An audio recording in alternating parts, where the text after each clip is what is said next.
yung naging tulong sa akin nung mountain biking. Kasi nung pandemic, my father died. Kasi ang hirap makakope up eh. Imagine mo, yung father mo, buong buhay mo, magpaparamdam. Buong buhay mo.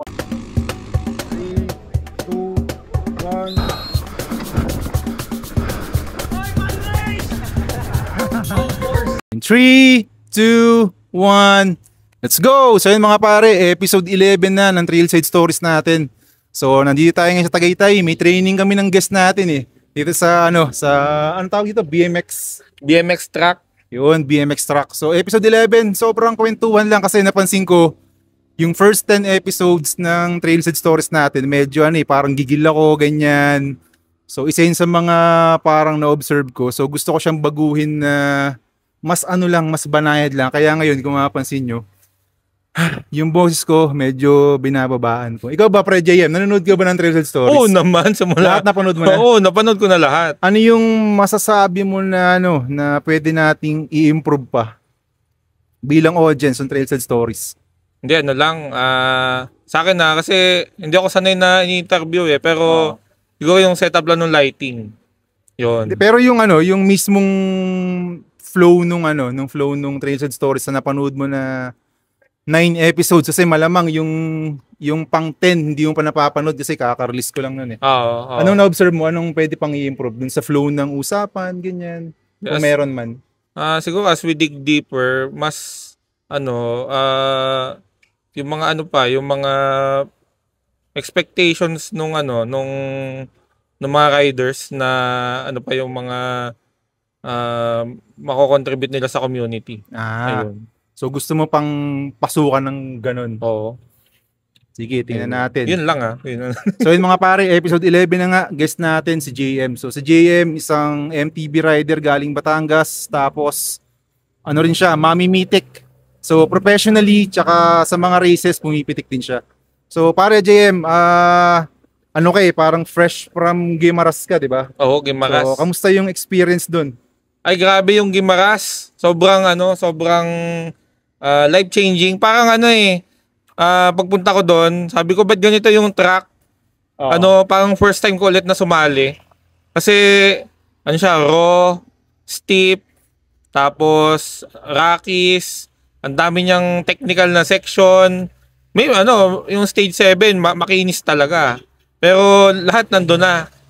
Tapos yung community, bagong community doon, bagong culture, sobrang saya lang. Tsaka talaga, ang dami ko natutunan. Kasi bagong environment, bagong mga kasama. Yung experience doon, natuto ko na bumitaw. Tapos, ang daming may mga semplang din ako doon. Kahit ngayon mapa ko, nagsisemplang doon eh. Talagang masasabi ko na siya, very... bilang rider. Unforgiving din yung trail. So, yung trail sa Guimaras, masasabi mo na technical din talaga? Sobrang technical talaga. Talagang masasabi ko na it earns itself yung pangalan niya na National Championship. Pero parang yung karera ngayon dun na 2-day enduro, hindi siya hindi siya parang UCI. Hindi siya sanction ng UCI ngayon eh. Pero siya pa rin ba yung kinonsider as parang Philippine National Enduro Championship this year o hindi rin? Sa na-chismis ko, ko lang na nasagap ko lang balita. Sana, pero sa preparations kasi medyo short notice na. Napos na. Ayun. Pero yung title ng event doon is Enduro Island Assault, no? Yes, Enduro Island Assault, Rabina Enduro Extreme. Sa mga hindi nakakaalam, yung Guimaras, merong nakaraang event dyan, dalawa. So una yung parang XCM. XC Marathon yun, UCI yun. UCI. Tapos after nun, the following week, meron namang enduro. So 2-day enduro siya. Enduro Island Assault nga sa Guimaras. So 8 stages ba? 8 stages, tapos 2 days siya, 4 stages per day. Pero actually, halos lahat ng bike event nandun eh. Simula push bike, may ITT, merong Tour de Guimaras, merong ang daming bike race. Lahat Bike Paradise bang tinatawag yung Guimaras? Bike Paradise talaga pre, dahil din siya, kasama din siya sa celebration ng National Bike Day, parang ganun. Oo, sakto nga Oh, siya, no? sakto-sakto talaga. Kaya very ano talaga, sarap balikan talaga. Sarap balikan. Oo. So, kumbaga, matuturing natin na ano talaga yung Guimaras, parang medyo center-center din pagdating sa biking. Oo, sa biking. Talagang ano, kahit yung mga taga Mindanao kasi pumupunta doon eh. Oo. Parang siya na yung pinaka-center. Kasi yung Iloilo kasi parang center siya sa ano, sa transportation hub. Yung pier kasi doon nakakonect sa lahat ng island halos eh. May ano, may Manila, may Visayas, may Mindanao. Kaya madali siyang puntahin. Oo. Paano ba yung, kung pupunta ako ng Guimaras, paano ba yung biyahe? May airport ba yung mismong Guimaras? Wala siyang airport, pero sa Iloilo may ano, may airport doon. Then siguro travel ka lang ng mga 30 minutes. Boat from Iloilo going to Hindi, Guimaras. ang boat naman 10 minutes lang eh. Kamusta naman yung ano, yung sa mismong event na enduro na, ano ba siya pre? Full enduro ba siya o may hatak din? Yung ginawa nila? May hatak siya, pero noon daw, ano, full enduro siya. Hindi, ano ata, pagka ata national event, full enduro siya. Pero yung Oo. this year na event, may hatak.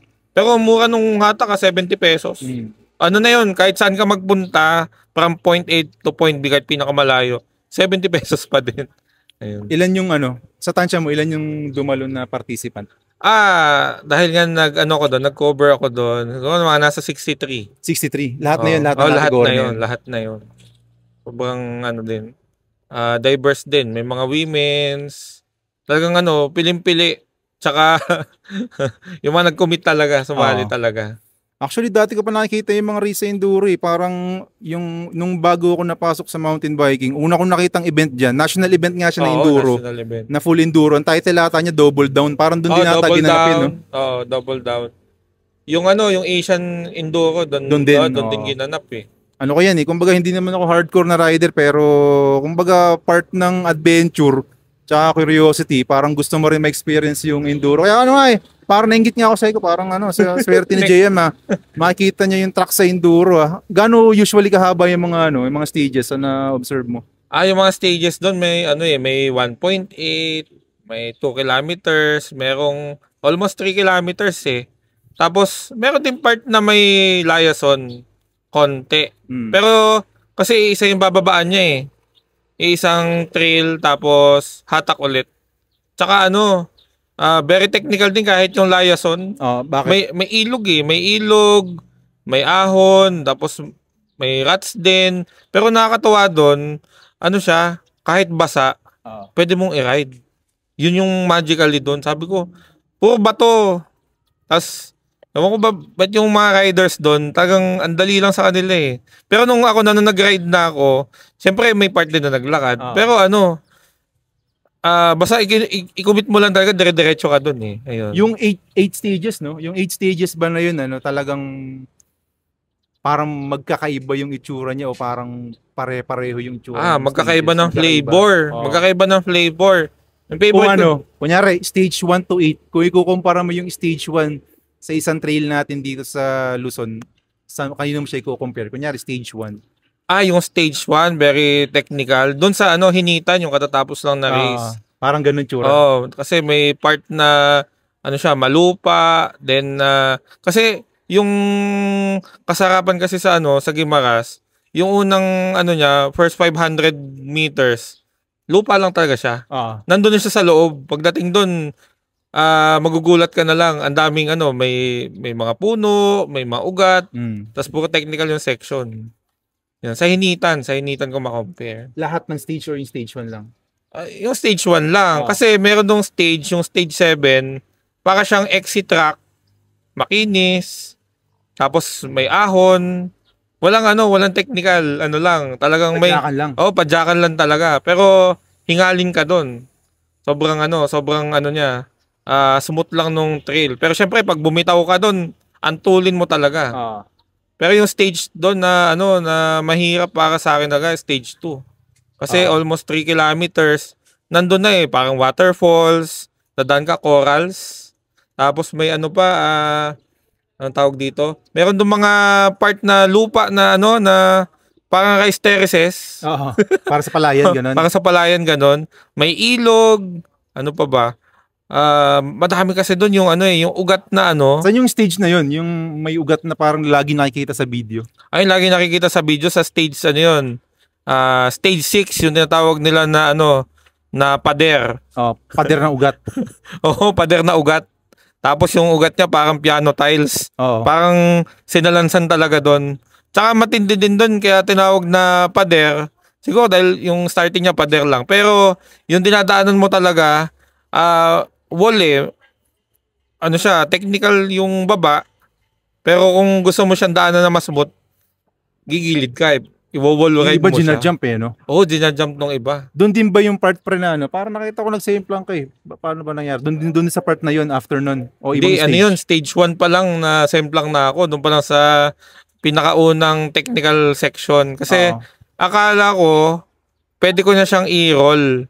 Yung pala lumalim na kasi, syempre, nagsisession naman yung mga, yung mga riders.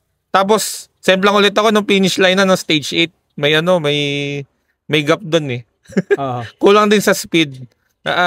Speed talaga yung nag-ano sa akin nun. Kulang talaga siya kaya ako nag-semplang. Ewan ko kung nakita mo to. Dati parang may napanood akong video ni, ewan ko si Gab ba yun? Na parang may part din siya na nag-semplang. Ay, oo, doon. Doon sa pinagsemplangan ko. Doon din ba mismo yun? Doon din siya. Pero yung sa kanya naman, tumama siya sa bato yung pedal. Tapos bumangon agad siya, tapos ride ulit Ride ulit. Pangilan ka pala pre? 30-39 ka pa rin ba? 30-39, P11. Wow. Ilan ba kayo sa 30-39? 16. 16. Oo. Speaking of karera pre, ano na, sa lahat ng race na nasalihan mo, ano na yung pinakamataas na place na ano mo? Ay, pinakamahirap? Hindi, pinakamataas na place na nakamit mo. Ako naka-second. Saan yan? Sa Lolo Bird. Lolo Bird Bike Trail sa Lian, Lian. Ano naman yung pinaka-satisfying race na na-experience mo para sa'yo? Sa akin yung nakakamiss talaga yung Alliance, pre. Oo. Sobrang yun. Memorable yun. Kasi sa Megaman ba yan nung nag-Megaman? Oo, Megaman. Kasi yung trail na yun, parang ginagawa pa lang, hindi pa ako masyado marunong Tapos, alam mo pa yung sa panaginip ka nagtitiya kung paano titiranin. Kasi, ilang beses ko yung sinilip yung trail na yan. Tapos, sabi ko, paano kaya to ginagawa? Tapos, nung first time namin nagpunta doon, hindi sa pagmamayabang pagbubuhat ng bangko Ako lang yung nung starting, di ba may steep doon, yung starting. Lahat sila medyo dumapa Ako lang yung kasi sa panaginip talaga, ginaganon so, talaga sa panaginip pala lang, nagtatracked ka na sa Alliance. Nagtatracked na doon. Yan yung para sa race na naglagay sila ng Megaman. Oo, naglagay sila ng Megaman noon. Tsaka yun yung time na yun. Oo, yung time na yun. Tsaka kaya siya satisfying pre, kasi hindi naman tayo mabilis Parang ang goal ko lang, hindi ako yung last. Dati kasi ang goal ko lang makatapos ng ligtas Ngayon parang sabi ko, at least hindi ako makalast or hindi ako ma-overtaken ng hindi ako matuhog nung sinusundan ko. Nangyari kasi noon, kung makwento ko lang, si Kuya Higo yung yung taga Laguna. Na-overtaken niya ako Tapos, na-overtaken ko ulit siya. Kaya talagang bakbakan doon sa pero bigayan naman kami. Pero ang saya lang kasi nabutan ko ulit siya yung tumuhog sa akin Kaya very memorable talaga. Satisfying. Bago tayo deep dive sa mga kwentong karera ng JM tsaka iba pang experiences pre, paano ka nga ba nag-start sa mountain biking? Sa mountain biking, actually nagkaroon ako ng COVID. Sa pandemic nung pandemic noong 2021, halos mamatay-matay ako as in talagang sobrang struggle talaga. Tapos, siyempre, pag nakakulong ka, naka-isolate ka, ang magagawa mo lang, manood na YouTube, nakikita ko na yung mga videos ni Subtrail Rides. Tapos, yung kina Angelo Biker Dude. Tapos nakikita ko yung mga trail na nakita ko si Bolt kasi si Bolt taga sa amin si Bolt. Nakita ko sila, sabi ko, parang masaya to. Sabi ko, pinangako ko sa sarili ko na sabi ko mabuhay lang ako kasi parang mabuhay lang ako. Oo, talaga na yun. Malala ba yung COVID mo nun? Oo, malala. May pneumonia na ako nun parang 23 days na ako nilalagdat nun. Hindi ako sa bahay. Sa bahay dahil walang ospital na tumanggap nun Sabi ko mabuhay lang talaga ako, magbabike ako. So yun yung parang naging ano mo, Naging ano ko yun, parang pangako sa sarili. na magpapaka-fit ka na parang ganun. Magpapaka-fit, tapos, kasi masaya eh. Kita ko yung mga pinupuntahan nila, ang gaganda eh. Yan, tas kaya ako sumali ng race. So after nung nakawala ka na dun sa COVID, anong una mong ginawa? Bumili ka agad ng bike or may existing bike ka na? May existing bike ako, lang siya, trink siya na tig 6,000 pesos. So yun yung ginamit ko sa trail. Kaso pag sali ko ng trail ng enduro race, hindi ko alam na bakit sa video na nabiktima ako nung GoPro effect. Sabi ko, ba't ganito? Ang tarik. Nung after ba nung nagka-COVID ka, nag-race ka na kagad or hindi? Paano ba ang istorya? Paano ka napunta sa trail? May mga community ako sinalihan noon. So, dahil nga nag-organize din tayo ng mga event, nag-organize ako ng bike ride noon. So, padjak lang ako. For example, Batangas to Antipolo, Batangas to Laguna, tapos yung mga loop, Taal loop, ganyan. Tapos may mga riders from Balayan, Batangas, mga babae, mga teachers, mga medyo maedad na, nagtitrail sila. Nagtitrail sila. Sila yung una nag-invite sa akin na, uy, sama ka sa amin. So ako, padjak ako from Batangas City to Balayan, Batangas, mga 50 kilometers. Para lang mag-trail. Tapos kumain ng chami kasi chami riders yung tawag sa kanila eh. Magbabay ka tapos sa trail. Tapos after nun, fellowship kayo, kain kayo ng chami. To cut na lang story short, halos every week, ginagawa ko yon. Pero pandemic pa nun eh. Kasi wala pa masyadong transportation. So, dahil ko ginagawa yon. Tapos, may mga trails doon na technical. May nga doon eh. May 2 feet na na drop. Sabi ko, paano to dinadaanan? Tapos may mga bato-bato. Sabi ko, yung mga girls na yun, nagda-drop sila doon? Hindi eh. Pero may nakikita kaming ilang riders, ginagawa nila na nakakadaan sila. Sabi ko, ang galing. Ako sumubok ako siguro mga 100 ka lang mahigit na na jump na ganyan. Natumba kagad ako. Sabi ko, paano kaya ito dinadaanan? Out of curiosity talaga na mas na-push ako na i-pursue yung So after nun parang naghanap ka na ng parang mga nag-i-enduro talaga ng community sa Batangas. Doon ka na nag-start. Ayun, oo. Actually, yung mga taga-Balayan, sila yung una ko nakasama. Yung mga, ang tawag doon sa team nila, jump line. Yung mga taga-Kalaka.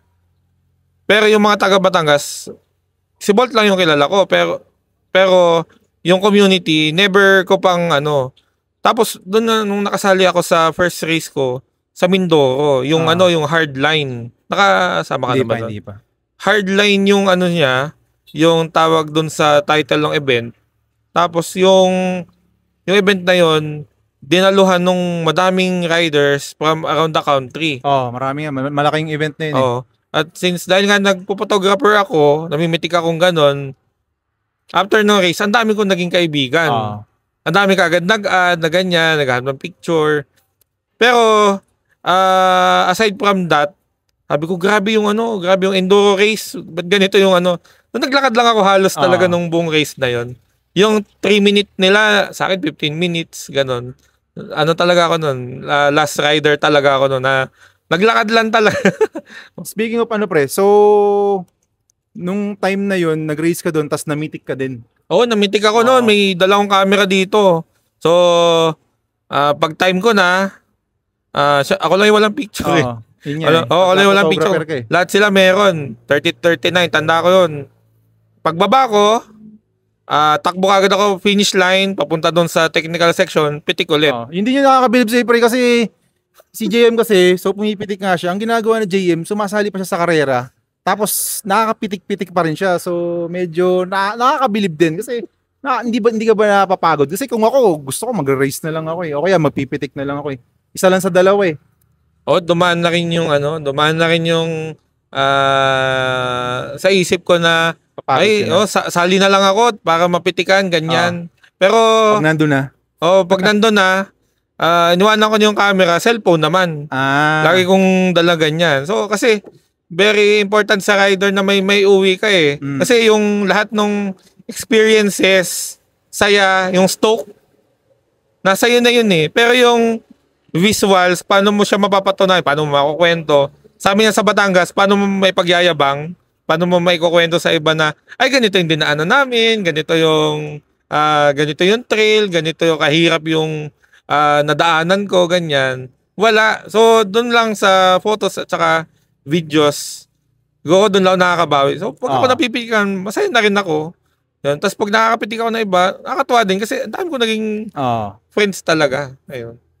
Hindi pa kita kilala ng pre, pero Alliance Race din yun. Ikaw pala yung yung pagka-steep, parang mayroon kang nilagay na, ikaw ba yun? Ilaw? Oo, ikaw yun eh. Ako yun. Tapos doon ka pumesto dun sa steep eh. Oo, sa steep. Medyo yun, kung ikukwento ko, medyo technical yung ginawa ko doon kasi bawal mong silawin yung rider eh. Kasi switchback na steep, kailangan nakatingin ka na doon sa linya mo eh. Yun ang hindi ko pa yun alam nun. Pero nakikita ko kasi, nakatingin na sila doon. Bawal yung ilaw na nakatapat doon sa mata. Kasi pag nasilaw yan, nabulag yan, kita mo, daming pinupulot doon sa may 'di ba? Sa may berm. Lumalampas sa berm. Doon ko nilagay sa hindi gusto ko lang nakita yung mata nung rider. Pag kinunan sa picture. Habang naliko silang ganyan, nakatingin talaga. Itsura nun parang nakita ko yung mga finished product, parang magazine yung... yun. Parang magazine yung style no? Yun talaga yung goal natin nun. Parang magazine yung, pag yung nakaganon, parang itsura magazine, parang cover ng magazine no? Yun. Ano naman pre, speaking of photography, kailan ka ba nagsimula sa photography naman? Photography, 2000... Yan na ba talaga yung career mo simulat sa pool? Hindi, business student ako, tapos... accounting yung hilig ko noon, tsaka food service, food crew, mga ganyan sa sa kitchen. Nung graduating lang ako ng college, sumali lang ako ng camera club dahil ako yung pinakamatanda, ginawang president, then the rest is history. Kasi ang daming dumating na opportunities, nakasali sa ibang clubs, tapos nasali doon ng photo contest, nananalo, ayun, 'di ba? May mga photo contest na nananalo tayo. Tapos marami ring nag-i-inquire na kung pwede magpa-shoot sila. Tapos mga 2010 to 2009 ako nag-start. Tapos pagka-graduate ko, business course nga ako, pagka-graduate ko, nag-photographer na ako hanggang ngayon. Doon na nag-start. Oo. Nung, 'di ba, nahilig ka na nga sa mountain biking, tapos nagpo-photography ka na. Meron pa bang culture shock sa na iba pala yung atake sa sa sports photography kumpara sa normal photography? May ganun bang sa'yo o parang pareho lang? Kasi nung nakapasok na ako dito sa Gravity Enduro Race, before kasi niyan, nakapag-cover na ako ng XC races sa Mindoro, yung Arawatan. So, ang nangyayari nun, yung mga XC race, kinukunan ko talaga siya, every rider, lahat talaga nung nangyayari. Halos, 4 years ako na nasa XC. Pero hindi ko alam na may ganitong community pala na... Sa Enduro? Enduro downhill community. Na talagang iba din yung saya, iba yung thrill. Ayun. So, yung sa sports photography na aspeto, hindi na bago sa'yo kasi sa XC? Hindi na bago. Ang ang medyo iba lang, mas intense at saka mas mabilis, no? Mas mabilis at saka mas hype. Kasi sa XC, once yung mga riders dumaan, wala na eh. Breakaway na yan. Hindi mo mahahabol yan. Hindi kagaya pag enduro race, naka-individual time trial tayo, makukuha mo siya isa-isa. Tsaka highlight, no? Isa-isa na highlight kasi. talaga. Isa-isa. Kita mo talaga yung bawat daan nila doon. Sa bagay, tama ka nga. Pag sa XC kasi bultuhan eh. Bultuhan. Lalo na pag maluwag yung daan. So, yung camera mo, ang dami mong mahagip. Hindi mo alam kung sinong ipopokus sa rider. Hindi mo na alam kung sino ipopokus. Kaya kung yung mapapanood din niyo yung mga dati kong mga video, yung mga dati kong coverage, kinukunan ko sila magkakasama. Track read. Pinagmumukha ko lang siya na nagmumukha ko lang siya na parang race day event na. Pero yung sa race day, lang yun, starting tas finish line. Pero yung gitna nun, track read. Diba? Ang ganda kasi sa video, sama-sama sila nagbabike eh. At saka, tanda ko nun, pwede ko silang patigilin eh. Okay, stop muna. kunin ko na yung drone kasi naka-drone shot yun eh. Eh sa mismo race, wala na yan eh. Pag may isa naka-breakaway na ng 10 minutes. Kita ko nung may mga rider nun, 20 minutes yung breakaway. Mahirap, no? Oo, mahirap. Ito namang sa, sa enduro, sabihin natin enduro photography, ganyan, downhill. Nagkaroon ka rin ba ng parang mga idol dito? O yung parang medyo hinahanga mo nung nakikita mo yung mga gawa nila? Ay, madami. Siyempre, yung yung gawa ko kasi, kumbaga, I'm proud doon sa craft ko. Pero, alam mo yung pag ikaw yung nakukuhanan ng picture, yung mga mamimitik natin, very selfless. Kasi, ginagawa nila yun out of passion talaga. Yan, kagaya ni Kuya Edmond Reyes ng ECR Photography. Tapos yung mga photographers natin sa Manila, sina Bearcam. Sila Bearcam. Tapos dito sa Cavite. Yung mga dati pa na kumukuha nakikita mo yung mga gawa nila, sila Isa, sila Photocycle, yun yung mga photographer dati. Sina Photocycle, si Ma'am Isa Halamani. Ma'am, upload nyo na. Joke. Yan, si Nakiko, yung mga mamimitik sa dito sa Philinvest. Yan. Nakakausap mo rin sila, kumukuha rin ba sa kanila ng mga tip? Nagkakaroon kami ng pag nagkakasikuhan kaming ganyan sa awarding, nakakakwentuhan ko sila. Tinatanong ko lang, sabi ko, uy, ang bilis mo mag-upload, paano mo ginagawa to? Tapos, ano yung gamit mong lenses? Yan. Ano yung gamit mong lenses? Tapos, minsan nabibigyan ko din sila ng tips kasi hindi mo naman ma-expect kasi yung weather eh. Ako kasi kahit umulan, bumagyo yan, tuloy-tuloy pa din. Ayun. Bilang photographer, pre, minsan ba nape-pressure ka rin kapag kasi yung mga rider after ng race, excited sila na makita yung mga pictures. Nape-pressure ka ba na pagka yung, uy, upload mo na? Ay, oo, meron yan. Kilala mo na kung sino ka, din. Kailangan mo na interview. Bakit? Hindi, may iba naman, nangungulit lang talaga. Alam ko naman, biro nila lang. Lambing nila yun eh. Pero, nagigets ko din yung, nakaramdaman nila na gusto na nilang may upload eh. Pero sa part namin mga photographers, we deal na, ma-post process. Yung mga picture, medyo mo, ang dami niyan. Ang dami niyan, di ba? Tapos, bago mo pa may upload. Si Facebook ngayon, hindi kagaya dati, pwede ka mag-upload, lagpas 1,000 sa isang album. O kaya, mag-upload ka, iwanan mo, uploaded na lahat. Ngayon, hindi eh. Pag lumagpas siya ng 200, minsan nag-e-error. Tapos, minsan, yung mga videos na clips, hindi mo siya pwedeng i-upload ng maramihan kasi ipa-flag down ka ni Facebook for spam. Tapos, ang daming restriction ngayon. Hindi kagaya noon, isang upload lang, iwanan mo, okay na. Tapos ngayon, very demanding pa yung yung storage. O kasi, ang dami ng pictures eh. Minsan sa isang rider, nakaka 40 shots ako eh. Isang section lang yun Kasi pag start pa, di ba naka-burst mode? Pagdaan niyang ganun, bawat nasa starting gate pa lang, papunta hanggang sa hindi mo na siya makita, sunod-sunod yun.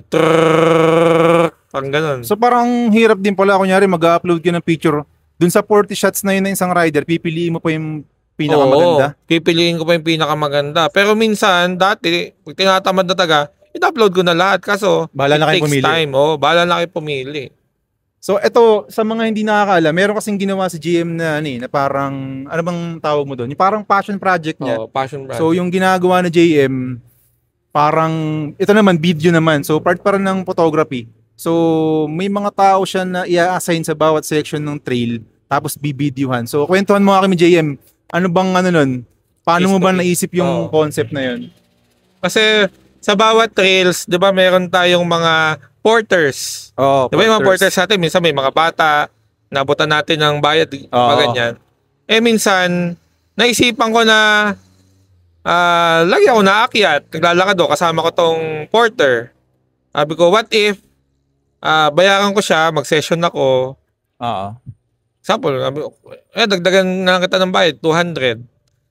video mo lang ako, tapos tutulungan niya ulit ako paakyat, habang nagsa-session, di ba? So, doon pa sa session, may shot ka na, kasi nung mga trails kasi noon, puro porter pa, wala pang hatak eh. Yung mga around 3 years ago, mga ganun. Napapansin ko, yun yung ginagawa ko. Kaya pag baba kong ganun, may pang reels na ako. Tapos, nakausap ko si Kuya Edmond, sabi ko, nag-share ako sa kanya. Sabi ko, Kuya, may pangarap ako na ganito yung gagawin ko, na bawat rider, magbabayad lang sila ng minimal amount, pero after ng race, meron silang makukuha na 10 video clips doon sa trail, doon sa mga ang tawag dito, mga key sections. Tapos yung magkukuha, yung mga locals, yung mga taga-ron din, 'di ba pag may mga spectators tayo na mga locals, yung iba 'di ba nagbibideo sila? Tama. What if gawin nating yan, livelihood? Medyo mo manonood ka lang, bibidyo kang ganyan, 'di ba? Minsan nga nagsasalita pa sila eh. Sabi, uy, bilisan mo, ganyan. Nag-cheer pa silang ganyan. Na magkakaroon ka na din ng extra na kita. Kasi yan eh, win-win situation eh. Kasi yung mga riders, eager sila na magkaroon ng pitik. Tapos, di ba, lagi natin napapanood sa ibang bansa, may mga Red Bull highlights. Tama. Na bawat section, may nagvi-video. Yun, vertical eh. Na siya, good as reels na siya. Tapos, ang dami 10 to 15 clips yung makukuha mo per race. Tapos yung mga taong kukuha nun, mga taga-ron din, asawa ng mga porter, dito sa Papis Trail, mga kamag-anak nung trail builder, ganyan. So, ang saya lang kasi nakatulong ka na sa kapwa mo rider, tapos nakatulong ka pa sa community. Tapos, kaso may gamble. Ang gamble lang niya, kailangan ko mag-produce ng certain amount to pay yung mga namimitik. Hindi naman pwedeng libre. Hindi pwedeng libre. Tapos logistics pa. Siyempre, pag maglalakad ka doon, may additional bayad. Yung pagkain. Tapos, binibigyan ko sila nung parang training. Kasi yung mga yan naman, mag-video lang masaya na. Pero paano mo pa mas i-improve, ma-maximize yung gadget nila? Kahit anong gadget yan eh. Pero ang requirements ko, 1080p na naka 30 FPS minimum. So, ibig sabihin, 30 frames per second para hindi blur yung mga rider. Pero may instances na mga matutulin talaga. Segundo lang 2 seconds lang. Nakadaan na ganun eh. Tsaka gusto ko din na mangyari yan kasi gusto ko din ma-experience yan. Dahil may video ka din. May video din ako tapos ako libre. Pero sutosin, wala ka nang bayan sa kanila dahil pag may time na hindi ko na-achieve yung certain amount na kailangan ko, hindi man lang naka-break even, patay ako doon. Talagang abonado, abonado talaga. Pero yung saya, tsaka dami ko naging kaibigan eh. Dito sa Papis, yung mga angels ni Ate Michelle, nag-seminar kami nung gabi, kahit nga walang pamerienda, pero nung race day, nagugulat sila, may mga riders pala na ganun. Kaya nilang talunin yung mga boulders. Kaya nila i-doubles yung mga section, tas may mga nagbabiral.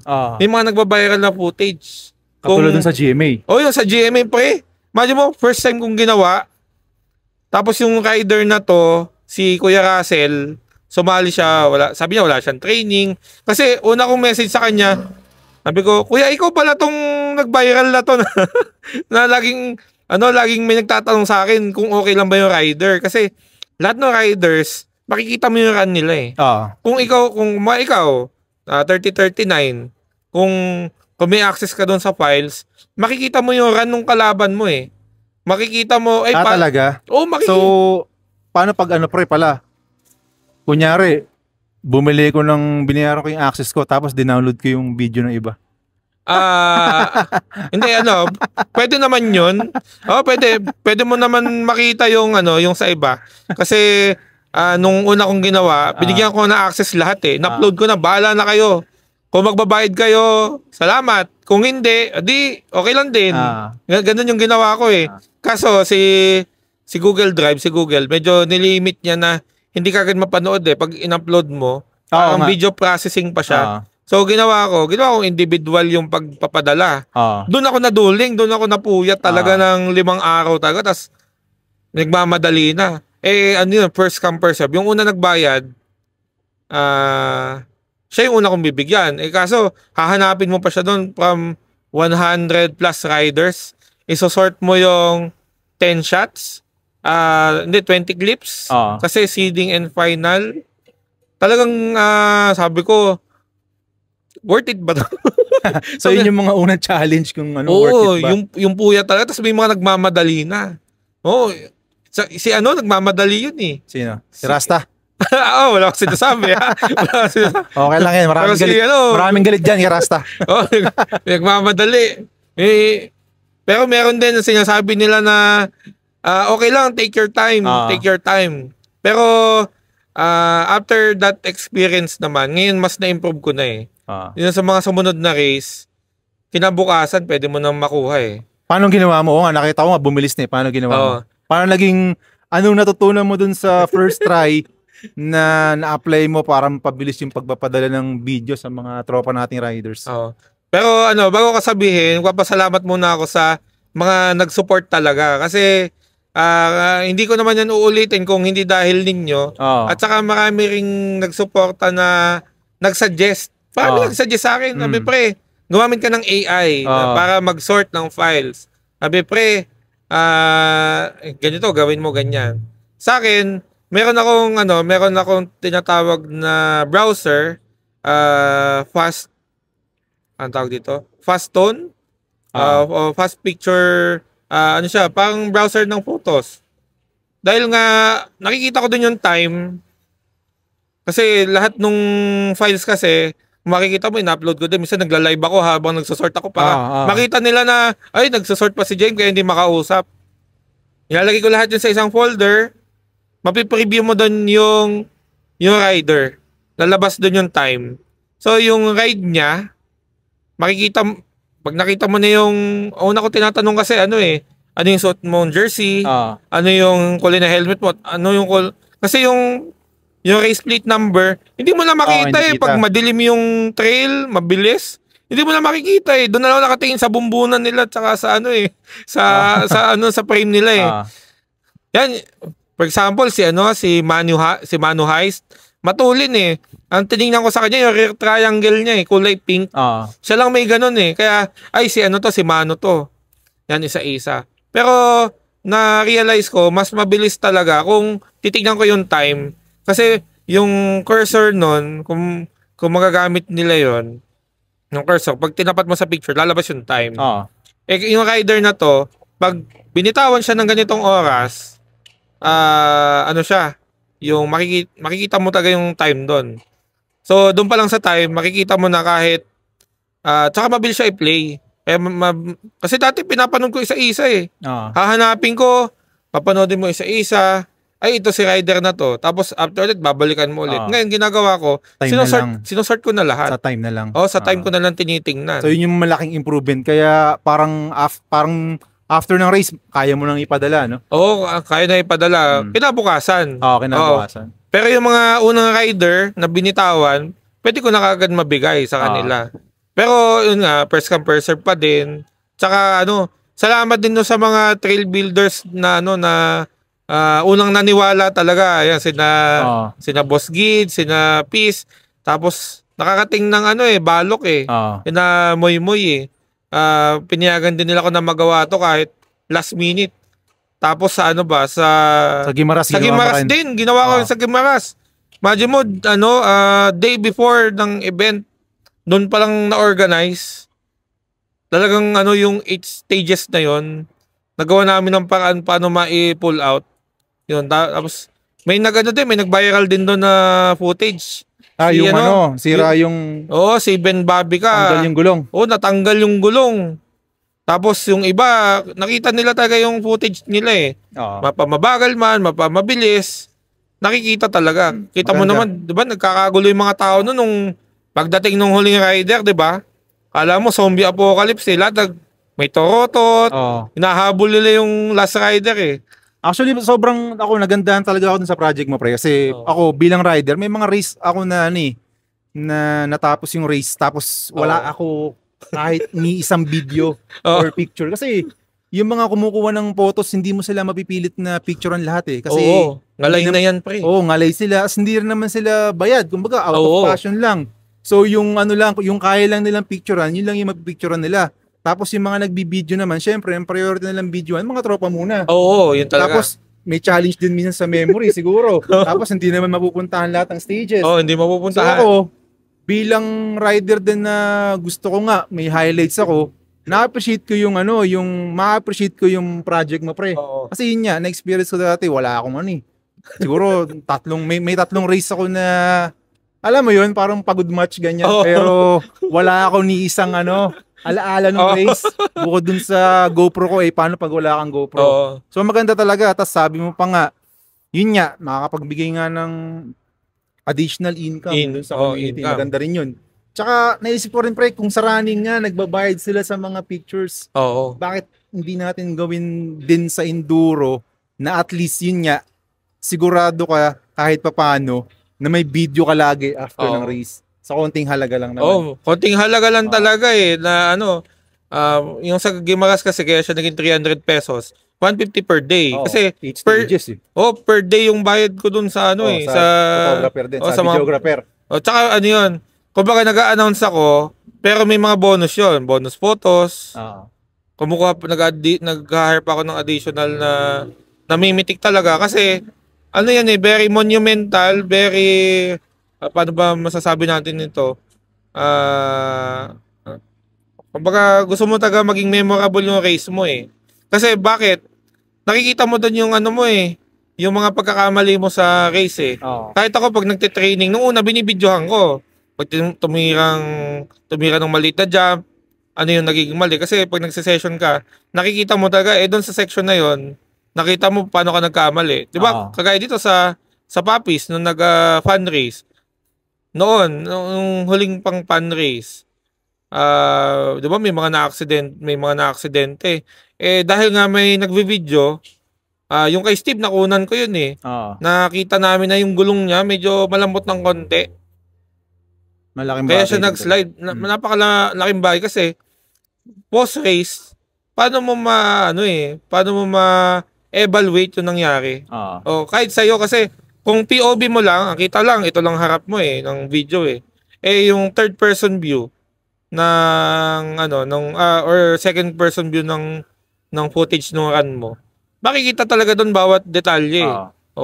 Tsaka rin, pre, naisip ko lang din na dual purpose din yung mga videographer parang nag-act din sila sa Marshall. Dagdag mata rin dun sa trail, di ba? Lalo mga key sections. Yun din yung naging magandang nakita kong outcome nito kasi bago pa lang kasi to mangyari, nag-inquire ako dun sa mga trail builder. Sabi ko, ano yung safety precautions na pwede naming gawin at pwede naming maitulong. Kaya kailangan talaga before the race, mabigyan talaga sila ng proper orientation. Dahil hindi sila pwedeng pahara-hara may mga kailangan silang gawin. Tapos yung sa isang race na nakuna namin, sabi, bawal tulungan yung rider. Bakit bawal? Kailangan mong tumingin dun sa susunod na rider. Kailangan mo siya mapigilan. Kasi malay mo, habang tinutulungan mo siya dyan sa tunnel, dalawa kayong masagasaan. At least, very maganda din na mag-work side by side yung Marshall at saka yung Mamimitic. At actually pwede nga isang bayad na lang Yung ibabayad mo sa Marshall, kumbaga 3 yung Marshall. Hindi, mas okay din.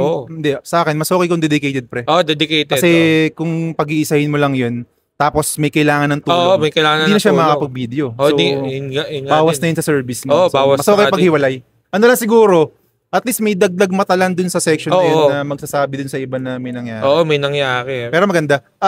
Ano naman, pre, di ba? So parang syempre, bago yan bago yung konseptong yan sa downhill enduro races na sa Pilipinas Nung ini-introduce mo ba yan, may mga Yung parang napataas yung kilay.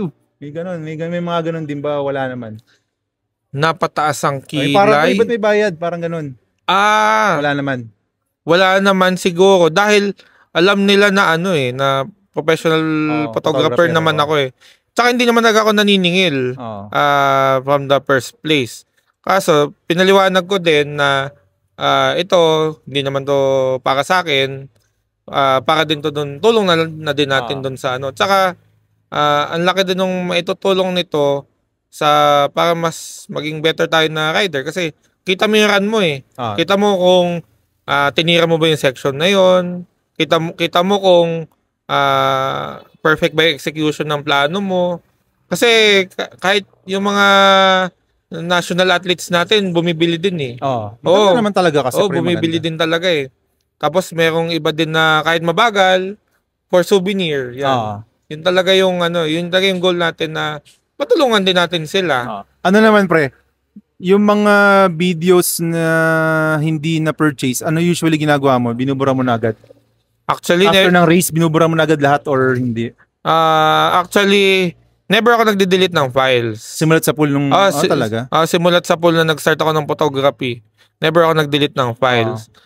Meron dyan, humahabol, 5 days after the event, biglang maalala, uy, may kuha pa ba ako sa'yo? Binibiro ko muna. Ay, naku, na-delete ko na. Hindi. Pero never ako nagde-delete. Sa Google Drive lang, kailangan ko lang i-delete kasi napupuno siya. At saka limited lang yung storage na, tsaka binabayadan ko din. So, 2 weeks or 1 week after the race, dinidelete ko na siya. Kaya yung mga nag-i-inquire, kasama na rin sa after sales natin na pwede kong i-re-upload doon sa sa Google Drive. Pag kailangan nyo ulit, gusto mo ng copy ulit, sabihin mo lang, ito yung pangalan ko, number, race plate number, i-re-upload ulit natin yan. Kasama yun naka-sort naman sa iyo yung naka-sort na folder, no? Isang ganun ko lang yun, no? May ano ka dyan, pre? May ano ka rin dyan? May mga naiisip ko ba dyan na improvement sa ginagawa mo na yan? Kasi ako, ang naisip ko dyan, parang okay yata pag lahat ng kumukuha naka-iPhone eh. Kasi ganda na camera na iPhone, pre. Kasi may mga ganun na bang plano? Kasi ganito yan eh. Kung sa international race, gagawin natin lahat naka-professional camera, ay grabe, 106 digits sa magiging budget natin per race. Yung mga mamimitik natin na locals, pag naka-iPhone, ano na yan, parang, uy, thank you Lord. Ganun, siyempre, kasi ang ganda eh. Kasi yung nahulog sa bangin, dalawa sila magkatabi, dapat isang bayad lang yun eh. Isang bayad lang naman talaga yun. Isang tao lang. Naisipan niya isama yung kaibigan niya. Talaga. Gusto humati sa bayad. Dalawa sila.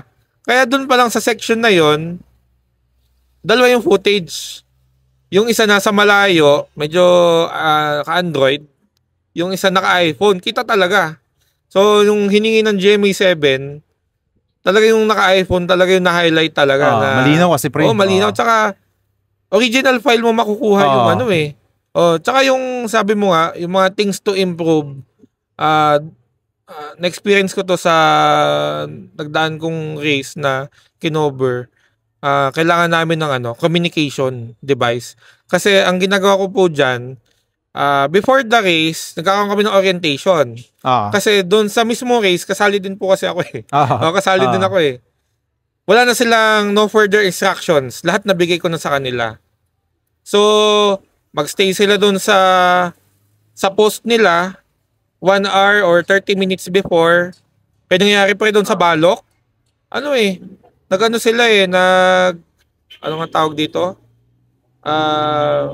Gininaw talaga eh. Kasi umuulan. May isang stage na na hindi na tinuloy eh. May mga mamimitik tayo doon. Sabi ko ganitong oras kailangan nandito na kayo. 30 minutes before the race. Imagine mo pag magba-backtrack ka doon sa trail na yon, kung gaano kahirap yung aakyatin nila. Naghintay sila doon. May bumabang 4. Nakunan sila. Stage 3, SS3. Kailangan namin ng siguro communication device. Siguro sa banda-banda kaya pag nakaipon para makausap ko din yung mga tao sa kasi if ever may nangyari pa. Wala na palang Wala na palang bababa sa stage na yun. Nandun pa rin sila, naghihintay pa rin sila. Nandun pa din sila. Tapos ano din sila, bayad din sila no? Kasi nag-alat sila ng time nila and effort. As ang masasabi ko pa na things to improve, yung yung kung paano natin mas mapapabilis pa. Alam ko na yung files madi-deliver kaagad natin kinabukasan. Pero maganda talaga right after the race eh. Pero ang original plan ko talaga diyan, kung naka-integrate na yung bayad na 100 or 200 pesos doon sa registration. Kasi pwede rin yun. Maganda rin yun. Kasi after the race, may race kit ka makukuha. Tapos meron ka na rin mga photos. hindi na kailangan na ribbon. Mahirap makita eh. Race plate nga hindi ko na makita sa sa sobrang liit eh. Noong una, yung mga tao very pa sila eh. Medyo nagtatanong pa sila. Sabi, pre, kailangan ko ba na ribbon? Kinukunan mo ba lahat? Sabi ko, huwag kayong mag-alala. Kinukunan ko lahat. Yung mga gusto mag-avail, pwede nyo makuha. So, yun nga. Nagagamble tayo na sana maka-break even. May mga race. Pre, maraming naniniwala sa ano mo na to, yung parang itong passion project mo na tinatawag. May ano na ba yan? May title na ba yung naisip mo na to? Wala ka pa naisip na Sabi ni Boss Adler, race video highlights. Pwede, maganda. Ayun. Race video highlights. Yun, speaking of Boss Adler, pre, eto, mukhang challenging to kasi Teban race. So, yung ini-expect na sasali sa Teban, parang more than 300, ganyan.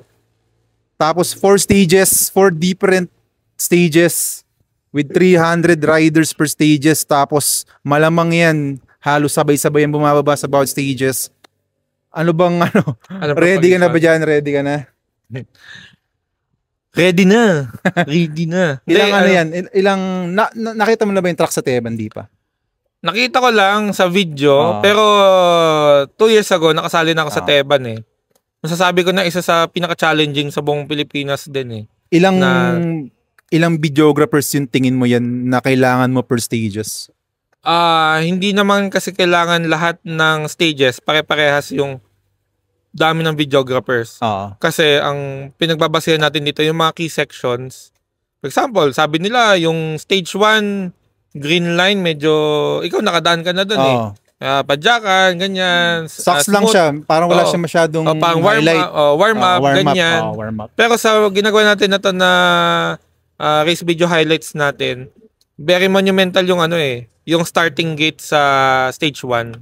So, yun, meron talaga yun. Hindi, yung stage 1 pre, wala siyang starting gate eh. Gagamitin lang yung starting gate, parang S4 na. S4. Pero yung yung stage 1, yung pag nag-run ka na ganon, kasama yun lagi sabagay, Kasi tama. Stage 1 yun eh. Tama. Saka kompleto pa yung crowd sa paligid. Nandun lahat eh. Kita mo talaga. Kailangan niya yun. Stage 1, siguro mag-alat tayo sa stage 1 and stage 2 ng tig-dalawa. Then the rest sa stage 3 and stage 4. Lalo na sa mga finish line natin. Tsaka yung madaming yung madaming drops. Tsaka okay mag-alala kasi kahit yung option may nahagip naman. Hinahagip din natin. Yan. Tsaka yun, gagamitin ko na tong para ma-invite yung natin na mag-avail. Kasi sinabi ni Boss Adler na 300 to 400 na yung magpa-participate. Tapos ang preparation na ginawa natin diyan, maaga tayo nag-communicate sa kanila.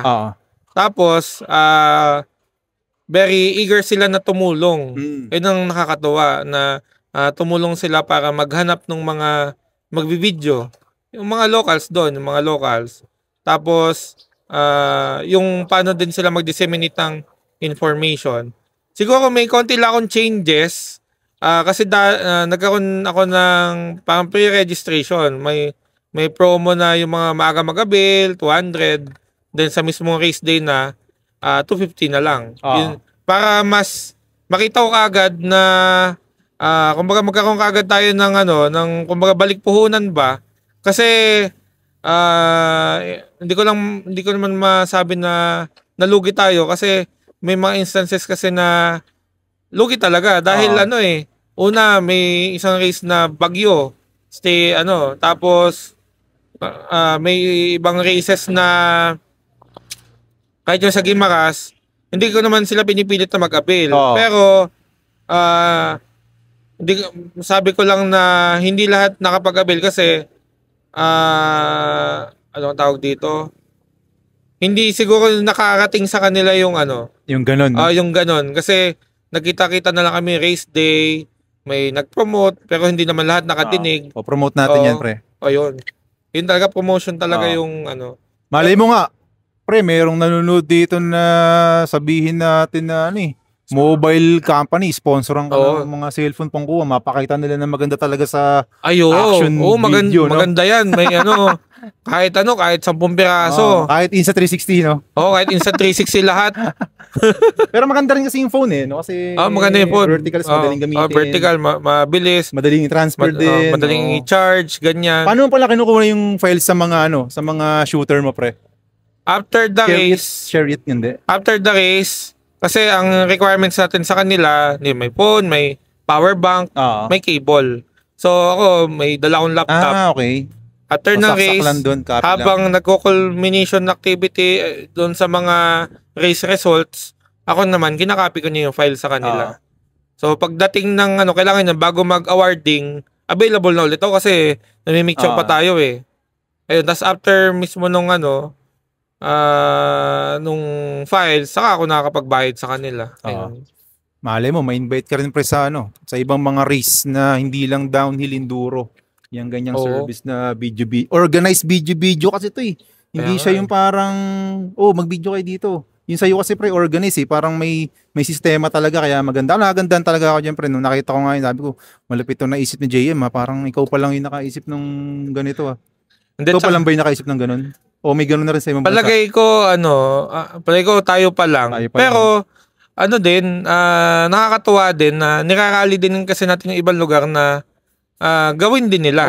For example, sa Mayon, sina Lolo Champ, ginawa din nila yun eh. Nagpakalat sila ng mga videographers. Kaya after the race, meron lahat ng maraming video, no? Maganda talaga. Tsaka rin yan? Domino effect yan eh. Kumbaga, the more na maraming video dun sa race, the more na maraming mag-upload sa Facebook, mas maraming tao makakita na may ganito palang sports. Katulad mo nga, nagko-cover ka ng XC dati pre, pero hindi ka aware na may enduro, may downhill. Di ba? Mas malulupit pala. Mas pala. Grabe yung tinatalon talaga. So tayo naman dito, contribute lang na marami pang ma-implementation mag-enduro downhill. So hopefully, mahirap pero sana maging mainstream din yung natin, yung sports hobby. Maganda kasi rin talaga eh, iba yung effect niya. Naman pre, ito, usapang mountain biking ulit. Ano ba yung pinaka naging effect sa'yo ng mountain biking? Sa mo, mental health mo, physical health, o kahit anong health pa yan, life mo? Actually, itong mountain biking, kasi nung pandemic, okay lang yan, pre. Kasi nung solid tong mic na to, hindi maririnig yung mga jeep na yan. So, shoutout kay Holy Land. Itong mic ko? Holy Land. Baka naman. So, James, go. Okay. Yung naging tulong sa akin nung mountain biking. Kasi nung pandemic, my father died.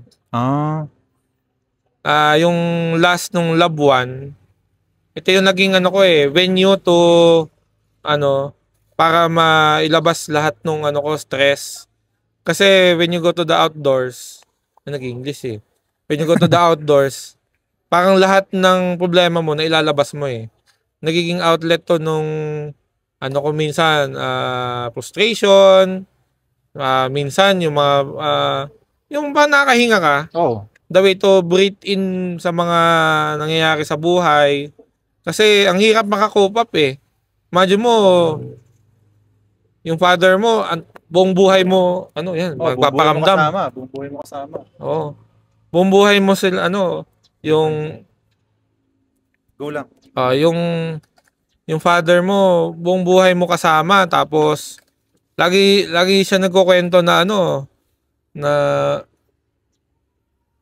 yan. Yung father mo, buong buhay mo kasama, lagi mong nakakwentuhan, ganyan. Siya yung nagturo sa'yo magbike, tapos nakita mo kung paano mamatay, paano mawala. Parang very traumatic sa akin yun. Tapos, wala akong ibang venue na pwedeng nagdadasal naman tayo, nasimba naman tayo. Pero yung, yung physical pain saka emotional pain talaga, na concrete din na pwede paglabasan lahat, sa mountain bike ko nagagawa. Kasi, alam mo yung paramdam ng stoke, na ito kasing mountain biking, sabi nung iba, sakit lang ng katawan yan mababalian ka dyan. Pero yung pakiramdam na ma-achieve mo na madaanan mo yung feature na yung dating may simpleng pababa lang na ganun Isang taon ko bago ko nagawa. Yung pakiramdam na ma-overcome mo yung fears mo na na-apply ko din sa trabaho Na-apply ko din sa trabaho kagaya pag may mga malalaking projects. Paano ko gagawin to? Babike muna ako. Yan. Kumbaga yung para maging yung maging aware ka doon sa natulong ng mountain biking pa sa akin. Yung yung network. Yung network na network. Kasi itong mountain biking hindi normal yung sumasali dito Wala kang makikitang normal na tao. Bakit? Sila? Very passionate. Totoo. Hindi abnormal Very passionate sila kasi para nila gawin tong hobby na to, very expensive. Hindi naman tayo mayaman. Pero napakadaming tropa na naging network natin para ma-achieve natin. Ako may dream bike ako Alam mo ba, yung dream bike ko na yan, natulungan ako ng mountain biking na to to achieve my dream bike. Nakakabuo lang kahapon. Talaga? Bago na bike mo, frame mo? Hindi naman bagong frame. Yung mga pyesa. Kasi dahan-dahan tayo nag-upgrade Yan, sina Fab Gear, sina Jason, sina Hendrix. Nakatulong yun sa akin kasi syempre dahil mahal nga yung gastos, hindi ko na i-reveal kung magkano. Napupush ka to mas improve mo pa yung quality ng life mo Tsaka yung mga nakakasama mo, ang gaganda din ng buhay Kumbaga, pag yung mga taong nasa loob ng circle mo, very passionate, very outgoing, very cheerful, tapos very positive yung outlook sa buhay, madadala ka nila Totoo yan. Kung yung kasama mo po, reklamador, lagi na lang tamad sa trabaho. Mga kasama ko dito, mga may-ari ng kumpanya. Di ba? Mga low-key lang pero pag nakausap mo. Low-key. Mga tahimik lang, pero may-ari pala to ng ganito. Ito pala, may seaman, may kapitan. Tsaka diba? Yan, pre. Yung mga nagma-mountain bike na yan, magtataka ka rin kasi minsan Bakit sila lagi nagbabike? Anong nasaan estado na sila ng buhay nila na afford nila magbike anytime? So mga curious ka. So pag nakausap mo sila, doon mo malaman na mga businessman pala, may-ari ng kumpanya, kaya hawak nila yung oras nila. Yung luxury nung time talaga, may time sa family. Alam nyo ba guys, pag tawa ako sa tono. Alam nyo ba guys? Ito sinasabi ko nun. Alam nyo ba guys na yung topic namin lagi na pinag-uusapan, pag kami, kasi ito sa mountain biking pre, pag pauwi ka na, minsan nasa sasakyan lang kayo Nagkukwentuhan kayo, hindi kagaya ng pag naglo-long ride ka, kanya-kanya na kayo pauwi Yung joy ng pag nagma-mountain bike, nagkukwentuhan kayo, natira ko to, ganyan. Ang topic namin lagi, family. Family. May uwi ka, nakakamusan nito yung family niya. Kamusta yung pamilya mo? Honor na sa school, yung mga anak, ganyan. So ako, nasa part pa ng buhay ko na hinahanap ko yung life direction. Kasi kailangan natin mag-prepare to level up yung natin, yung status natin na makapagpakasal, di ba? One of these years, ganyan. Nahahatak talaga tayo Na-uplift tayo nung bawat isa Hindi naman dahil naiinggit kasi ito maganda buhay nito, ganyan. Hindi inggit yun, pre. Inspired lang. Inspired talaga. Inspired lang. Kasi ipupush ka nila Hindi nila sasabihin na, lean back. Hindi lang ganun Hindi nila sasabihin na, tiranin mo yan, kaya mo yan. Yung quality of life, nadamay na din Nakakasama na din nun Mahahawa ka rin talaga mahahawa ka na rin. Yung business nila, Tsaka marami ako naging clients. Oo naman. Iba talaga network sa sa mountain biking. Iba yung network sa mountain biking eh. Ang daming naging clients, ang daming sumuporta. Tsaka yung yung pakiramdam na may tumutulong sa'yo. Kasi pag lalaki ka, di ba, you provide. Hindi eh. Yung tulong na nabibigay, hindi lang emotional eh, hindi lang physical, hindi lang sa pyesa eh. Ang daming aspect. Tsaka spiritual din. Kasi lagi tayo pinagdadasal eh. Pag may race eh. Lagi tayo pinagdadasal. Race, no? After race. Pinag-race eh. Nagdarasal sa'yo na walang ma-aksidente sa karerang to. Ganun. Maganda rin talaga. Ano naman pre, syempre, sabihin natin, bago ka lang din naman sa mountain biking. Kumbaga, pandemic, wala pang wala pang 5 years ganyan. Kasi ako, sa totoo lang, believe din ako kay GM eh. Kasi, kumbaga, kung sa mga categories, parang si GM yung, sabihin natin na parang ka-level-level ko kasi parehas kami malaki, ganyan. Medyo hindi naman kami kabilisan. Pero lately, nakita ko yung progression ni JM. So, parang sabi ko, pucha, tumitira na si GM ng mga drops. Ganyan, bilis na, nagja-jump na, ganon-ganon. Ano bang niyan, pre? Paano mo ba nalabanan yung takot mo sa pagda-drops tsaka mga jump? Pag-usapan naman natin yun.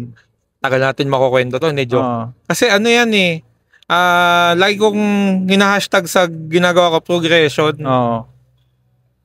Nung una, may mga kasama kasi tayo na hindi natin masisisi kasi lagi nila sinasabi, kaya mo yan, pupush ka nila. Pero, paano? Paano mo matitira tong certain obstacle na to, itong mga features?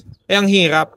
Yan, dyan pumasok na yung mga friends natin na very eager na magturo.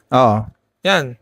Ang dami kong naging kakilala na very eager magturo. Ito, sasabihin ko sa'yo, yung pinakauna kong race, di ba, siyempre magkakategory. Kalaban mo yan eh. Dito lang ako sa mountain biking nakakita na kalaban mo, pwede mong tanungin, paano mo tinira yun? Di ba, tayo, nung first time tayo magkakilala, di ba? Walang sikretong move. Walang sikretong move, nagtatanungan. Siguro yung iba, meron.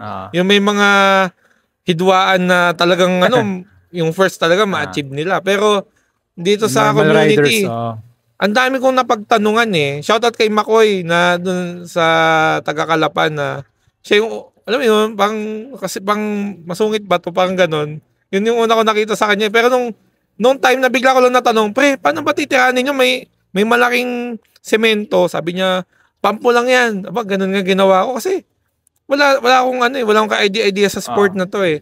Tapos, sumali din ako ng mga bike clinic.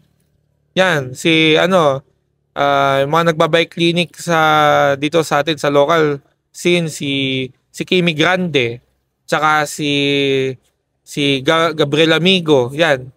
Sina Coach Eboy, Par.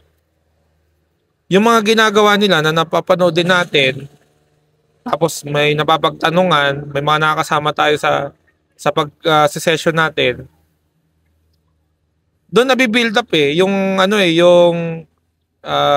confidence. Mahirap naman na confident ka, hindi mo naman magawa. Physically. Yung kaya lang ng isip mo. Kasi, pwede kasi na aksidente. Yan. Kagaya nun sa Daniel's Gap. Kung kita mo, layo, di ba? Tatlong bike eh. Alam mo lahat. Bilib na bilib nga kasi. Idol kita, pre. All in. Nung first time kong tinira yung drop na yon, parang 3 taon ko siyang pinapanood eh. Sabi ko, ang layo nun na. Ang galing na. May hukay sa gitna. Tumatalon yung bike, ganon. Sabi ko, pangarap ko yan. Tapos dumating yung time na nagawa ko ng kicker sa bahay. Tapos, pabilis na ganyan. Nanonood tayo ng YouTube pag may free time. Ganyan. Tapos, may mga friends tayo na tumutulong sa atin mag-session. Ang laki talaga nang naitulong talaga nila. Tapos, ito na, dumating na yung time. Kasi yung nung Gravity Rush, ang goal ko nun, matira yung Daniel's Gap at saka yung Mother's Tip. Yung Mother's Tip, naka 7 times na ako dumaan doon, lahat gulong. So, Daniel's Gap na lang. Yung Daniel's Gap, kumbaga, ano na nun eh. Wala na indaga nun sa akin eh. Kasi nakailang gulong na ako sa mother's tip eh. Tinira ko siya. Pag tira kong ganun sa gitna, may motor. May motor sa gitna. Paglagpak kong ganun, na-aksidente ako. Pero, dahil nga sa tulungan ng friends, after 2 days, nabalikan ko siya. Yun yung pinakamalaking feature na natira ko. Kasi, binilang ko yung nilagpakan ko, 30 feet, 8 meters. Ang layo nun Tapos nung mismong race, nung first run, hindi ko siya dinaanan eh. Nung final run eh, gigil ako eh. Kaya ako naman siya natira. Gutom na ako, kailangan ko na makababa eh. So yun nga pre, sa pagdating sa MTB progression, yung mga naging step mo, una coaching. Tapos gumawa ka ng sarili mong jump. Oo. Unti-unti para ma-build yung confidence mo. Oo, kasi bago ko taga-tiranin yan, dasal, tsaka, ano ang tawag dito? Paano ma-formulate sa utak? Fina-familiarize natin. Hindi natin yan tinitira kagad eh. Maliit muna talaga eh. As in, maliit. Kumbaga may prerequisite bago mo tiranin yan. Bago ka mag-step, mag-training ka muna sa ganito. Kasi, ano yan eh, life and ano yan eh, hindi man life and death, pero pwede kang ma-injure eh. Saka nandun yung pag-iingat lagi at back of my mind na meron akong ginagawa lagi na pag 3 beses na dinaanan ko na hindi ko pa rin natira, let's call it a day. Next time na lang ulit. Next time na lang ulit. Hindi talaga para sa atin yan eh. Pero may araw na, ay kaya talaga to. May ganun ka pala. Sabagay, tama rin naman si James dun. Tsaka may tao dapat eh, na nanonood eh. Imagine mo kung mag-isa ka lang doon, tinira mo yung drop, gumulong ka doon. Nawalan ka ng malay, di ba? Nung nagko-coaching ka na pre, ilang beses ka na ba nag-enroll sa coaching? Kay Kimi, nag-enroll ka rin ba kay Kimi? Kay Kimi, one day, ganun. nag-sit-in ako sa kanya eh. Sit-in. Nag-sit-in. Tapos kay Gab. Okay, Gab. Ano yung parang nakuha mo talaga doon na feeling mo hindi mo malalaman kung hindi ka nag-enroll? May ganun ba? Meron. Yung nila, riding style nila. Kasi very, bawat national athletes dito sa Pilipinas, very unique yung style nila eh. Meron silang certain principle na sinusunod. Body position. Nalaman ko na iba-iba yung turo nila eh. Iba-iba merong isa papalakas ng core. Yung isa naman power. Kumbaga yung isa kahit bigyan mo lang kahit anong obstacle, power pa din eh. Power lang. Kahit may isa ngayon, sinasagasaan. May ganun talaga eh. Meron naman, maingat talaga. Maingat. Meron body position. Very sila eh. Particular sila na matutunan mo yun. Imagine mo kung mapapasukan mo lahat. Kumbaga, wala man tayong loyalty kung kanino eh. Kumbaga, nandito lang naman tayo para mag-progress. Sa akin, ang goal ko lang naman, madaanan ko bawat feature, matalon ko bawat feature na kahit hindi ngayon kasi hindi naman nagmamadali. Hindi talaga nagmamadali. Kahit ako pre, hindi ako nagmamadali. Pero hanggang ngayon, hindi ako tumatalon. Pero pre, itong parating na Teban, personally, meron ka bang meron ka bang personal goal itong parating na rin sa Teban? River Gap. Yun, ang bilis ng sagot Pupang. Ay, hindi. Yung River Gap. Nakita ko na. May River Gap. Yung Kupang. Hindi eh. Kasi, parang delikado masyado. Hindi ka pa ready? Hindi naman sa hindi pa ready. Nakatalo na naman ako yung medyo mababa doon. Iba kasi yung tunog ng bike eh. Sa Kupang eh, pag lagbak ng bike, iba yung tunog pre. Tunog rims na may, hindi kasi siya parang flat. Hindi flat pre. Bulusok yun. Bulusok. Parang yung nakikita ko, yung mga tumatalon kasi pagtalon nila, ang bilis parang ng bike. Hindi mo siya mapipigilan. Parang shoo. Alam ko naman yung limitations ko na pag tinira mo yung Kupang, kailangan may certain speed. Minimum ng 30 to 35 kilometers. Kasi sabi nga nila, speed is your friend. Kasi pag mabagal ka doon, kasi pag nag-drop ka, alam mo yung nahuhulog talaga yung pakiramdam. Yun talaga yun eh. Yun yung natutunan ko sa drop eh. Pag flat landing ka, masira bike mo, una, ma-aksidente ka. Kumbaga alam ko na yung limitations ko eh. Hindi naman tayo nagpapabuyo na, ay, kaya mo yan, kaya mo yan. Oo. Tsaka may mga advisors tayo eh. Madami, sina Gab, sina Jason, Fab Gear, yan, yung mga tropa natin, sina Neil Buena, yan.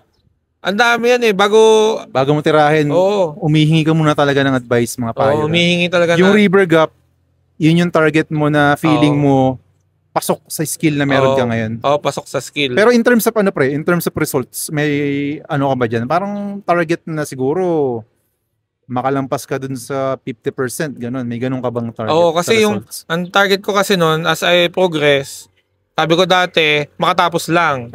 Ang sunod ko naging goal, hindi ako yung last sa list. Kasi lagi akong last eh. Tapos, ang naging goal ko naman, hindi naman ako matuhog. Yun. Sobrang saya ko na pag, yung wala, kasi, very sensitive tayong ganyan eh. Pag may bike na sa likod eh. Natabi na tayo eh. Bike, ganyan. Nakakaano rin eh. Kahit sabihin mo bagal ka, kahit sabihin mo wala kayo nahabol, pag may nag-bike na sa likod, nakakasira ng momentum eh. No? Kasi maghahanap ka ng tatabihan eh. Maghahanap ka ng tatabihan. So yung goal mo ngayon, yun. First 50% habol mo. Hindi naman. Hindi sa first 50% eh. Actually, ang hirap masabi, ang dami. Hindi, yung parang, mo lang, sa sarili mong estimate yun. Siguro, first 50%, hopefully. Suggestion na yun. Kasi, yung mga naging races natin, puro padjak eh. Tsaka, di ba, pag enduro talaga, padjak, tapos mga Pero itong Teban, konti lang din nata padjak nito eh. Bulusok din talaga. Madaming steep. Ano lang siya, nakakapagod siya kasi sobrang haba, pre. Sobrang haba. Pero yung padjak, nakikita ko dun sa mga video ko, halos konti lang. Konti lang. Pero laspagan, kasi nga, mahaba. Mahaba, tsaka mahaba mabato. talaga Teban. Mahaba Teban, di ba? Yung mga unang race mo naman yun. Yung Teban. Tsaka yung Teban, talaga. Kaya pero ang tanong ko sa'yo, pre, sorry kinat kita. Matatalo mo kaya ako sa Teban? Sali ko eh. Hindi, matal ko na to pre, balok pa to pre. Kaya lagi kitang ini-invite eh. Wow. Di ba mapapansin? Ano sa mga talunin? Yan, gago. Hindi ako mananalo sa'yo pre. Dumajump ka na. Ako, option lang ako eh. Hindi, option lang din tayo pag pagpagod na. Bakit minasama mo ba nung natalo kita sa balok? Natalo mo ba ako nung sa balok? Hindi ko alam. Parang hindi naman tayo nagkakasama sa race eh. Hindi, isang beses pa lang yung unang beses kita nakausap. Yun pa lang tayo nagkasama tayo sa race. Gravity Rush to ata. Yun pre. Hindi ko pa goal yun nung time na yun. Pero dahil nga nakikita ko nga hindi na kita kaya pre. Idol na kita ngayon. Option lang ako, ikaw tumatanong. Hindi, matuling ka, bumibitaw ka eh. Ako hindi na ako nagbabike pre. Pero ito pre, kasi medyo mahaba na rin yung kwentuhan namin ni JM. So yun yan, napag-usapan na natin yung kung paano nagsimula si JM sa pagbabike, tapos lalong-lalo na tsaka yung pinaka-topic din talaga ng kwentuhan na to. Nag-record pa ba? Project. Nag-record siyempre kahit hanggang 4 hours yan mag-record yan. Yung passion project nga na JM. So para tapusin pre, mga konting tanong na lang. So para sa'yo, ano ba yung ultimate dream bike mo? Siguro sa frame na lang sa ngayon.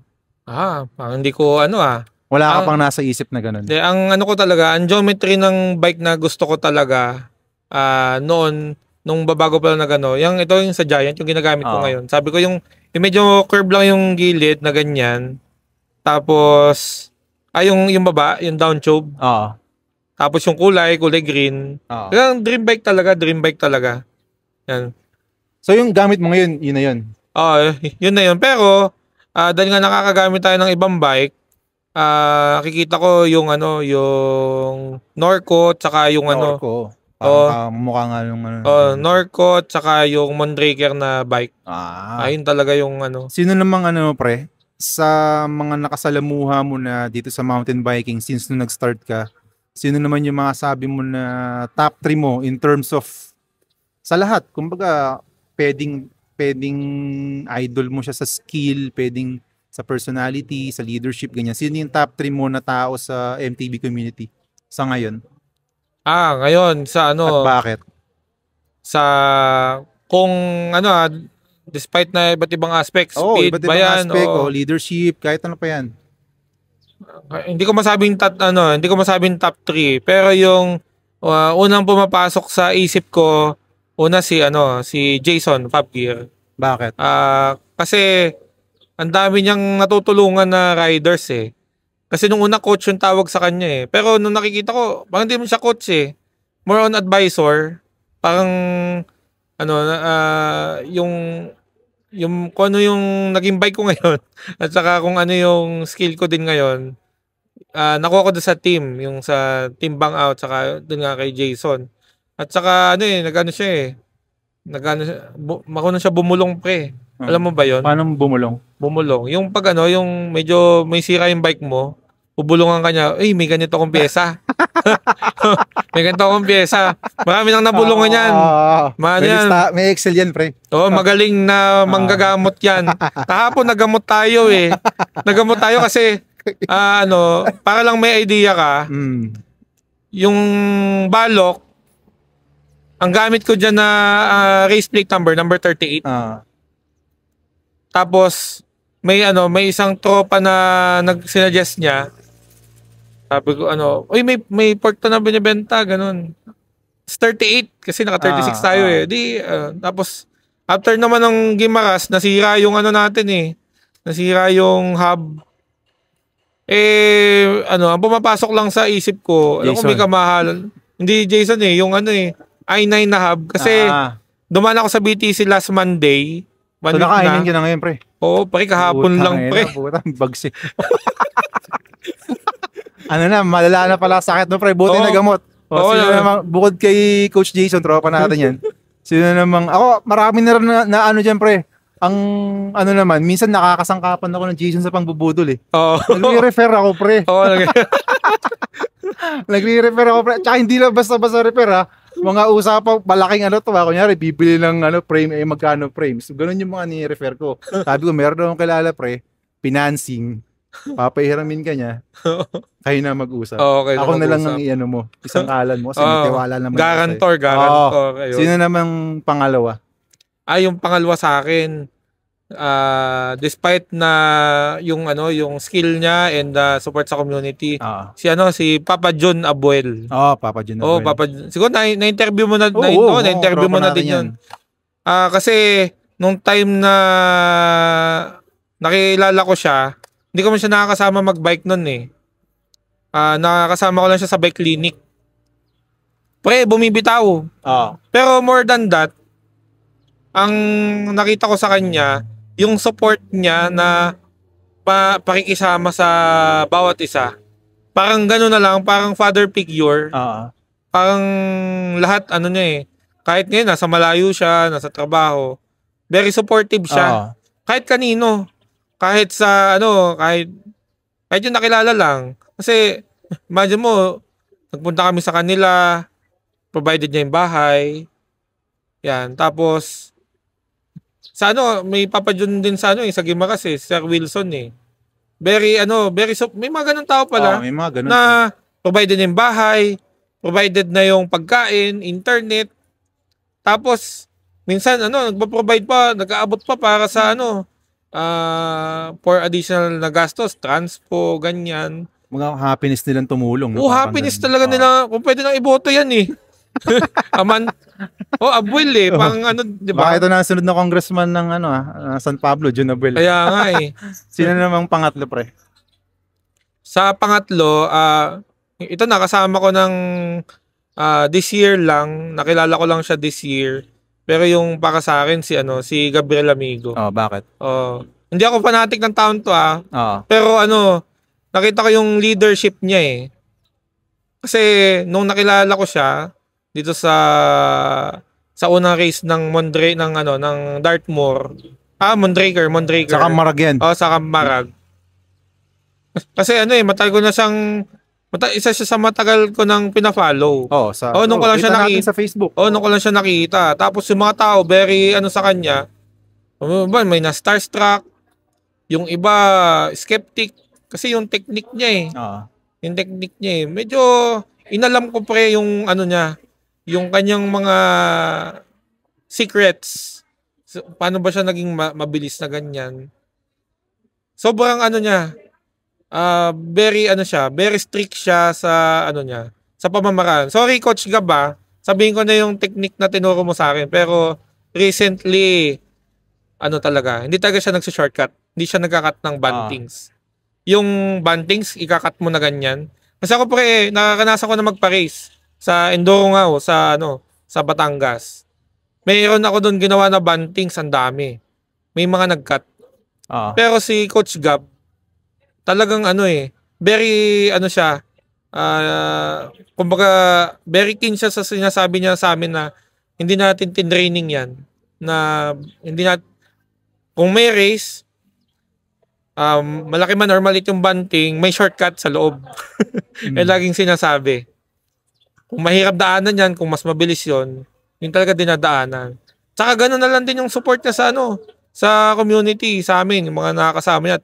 Kahit doon sa hindi. Kasi, ano, he represents na yung bawat rider na gusto talaga mag-progress. Ang tawag dito, world class yung kanyang yung kanyang quality, yung pagiging rider niya. Kasi imagine mo, privateer siya. Nasali siya ng mga international race ng walang support nung ating dito existing natin government, 'di ba? Pero tuloy-tuloy pa rin siya. Tapos yung pakikisama, gano'n na lang sa amin. Tapos yung support din, marunong siya mga pa. Pag alam niyo yung rider, medyo kulang financially, natulong. Tsaka, yung kapatid na din talaga. Kasi kahit marami siyang nakakabangga dyan na riders Pero yung nung nakilala ko siya, hindi pala siya ganito. Hindi pala siya mayabangin na Puro nga, pag magkakasama, parang puro kalokohan lang yung ginagawa namin Yun talaga yung quality ng rider kasi he is living the best life na meron siya ngayon. Totally. Kasi nakasama ko siya na ako nakakasabit nga ako Pag may mga followers siya na tinitreat siya, ako kasama din ako.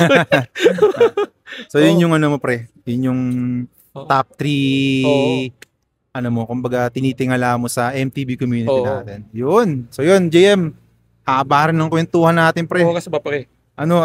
Nakalampas isang oras din tayo. So yun, JM, tapos na natin yung kwentuhan.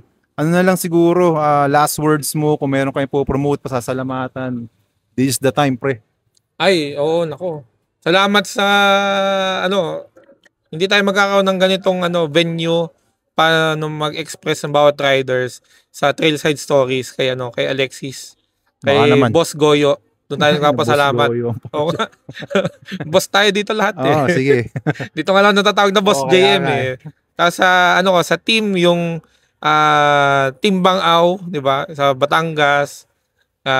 Yan kay FRX Design yung nagbigay ng jersey. Yung mga team na nakilala natin. Yan si Nainton Sarmiento ng yung Team Bakla. Alam mo ba may Team Bakla? Team Batangas. Team Bakla sila gay lang Ito Batangas, Quezon, Laguna. Okay. Cavite din.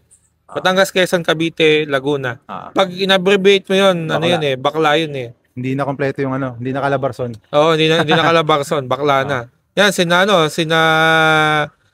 Coach Jason, sa paglilend ng natin, mga, alam ko, PWA.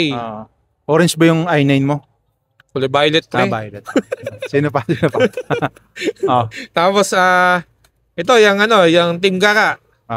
Yan, yung mga pare natin dyan, sina Neil Buena, sina Kenneth Banico, Christian Tondag, si Coach Gabriel Amigo, yan, pinapasalamatan natin. At saka yung mga nakasama ko sa bike clinic, kasi naging family na Imagine mo, simula ng bike clinic, hanggang magkakasama kami. Sabi ng iba, ay malalakas ka na. Hindi, nako, kung alam mo lang kung gaano kasaya. Kasi, alam mo, pag nagti-TR kami, ako yung nasa likod Kahit maiwan nila ako, okay lang. Ganyan. Kasi ako, dami ko ding ginagawa. Hindi lang naman nagti-TR. Kumbaga may pacing kami. Pero ako, at least kahit pa paano may na-improve na din. Yan, nagpapasalamat din ako sa, sa mga naging sumusuporta sa akin. Lalo na yung mga trail builders natin, organizers sa bawat race. Sa Papi, sina Peace Joaquin, kay Boss Gids. kina kina Ate Michelle diyan sa sa Balo, kina Moy Moy, yan kina Kuya Michael sa Gimaras, yan kina Sir Wilson, tsaka yan kina Sir Rex, tsaka lalo na doon sa Rabina Enduro Extreme, yung Yun, no? yung natin, pre, sorry kung madami lang yung ganito ko, binigay ko na sa'yo, Okay pre, lang, pero okay to, lang. Gusto ko pag nagaganyan ako, pumunta na ako doon. talaga ni-invite ko talaga lahat pumunta. Yung yung mga natin diyan, yung mga saints natin diyan na riders from Santa Barbara. Ang dami kong kailangan pasalamatan, pre, kasi Sige lang. kasi Sige lang, tuloy mo lang, kakat ko naman eh. Oo. Kasi ang dami nga nating nakita na sumusuporta nga sa community. Yan. Well, binigyan ako ng 4 na jersey, pre. Pucha. Meron ako sa XS, baka gusto mo. Hindi kasi sa akin. Binigyan binelcome nila ako, tapos yung mga ates natin sa mga trails natin sa bawat kasi sila yung mga nakakakwentuhan ko eh. Sila din yung nagsusupport, yung mga trail builders natin, kina Boss Adler, sa pagbibigay sa atin ng opportunity para magawa natin tong race video highlights na to. Yun, no? Tsaka sa mga upcoming races pa. Meron yan, pre. Ano naman, something to promote naman, pre. Promote mo na. JM Photography. Anong pangalan ng page mo? Ang page ko Photograph by JM Diquinia. Ayun. Medyo matagal na siya, 2012. Ano mga services natin diyan? Services natin lahat ng coverage. Kino-coverage ko lahat pamula newborn hanggang hanggang libing talaga. Lahat ng okasyon, kahit medyo hazardous. Tsaka medyo nag-aerial video tsaka photo din tayo kasi may drone din tayong ginagamit. Live stream. Ang pangako, pre. Alin? Live stream nung mismong race talaga. Darating ka from dyan, pre. Top to bottom, yun. Darating tayo dyan. So yun, hanapin nyo lang sa Facebook, JM Diquinia. So maraming salamat ulit, pre. Yun, no? Hanggang sa susunod na episode. Let's go. Ano na lang kayo, bumoto na lang kayo sa comment kung matatalo ba ako ni JM sa Teban 7. Thank you, pre. 3, 2, 1.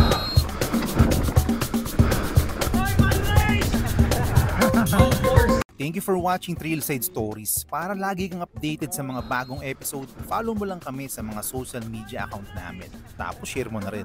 Tara na!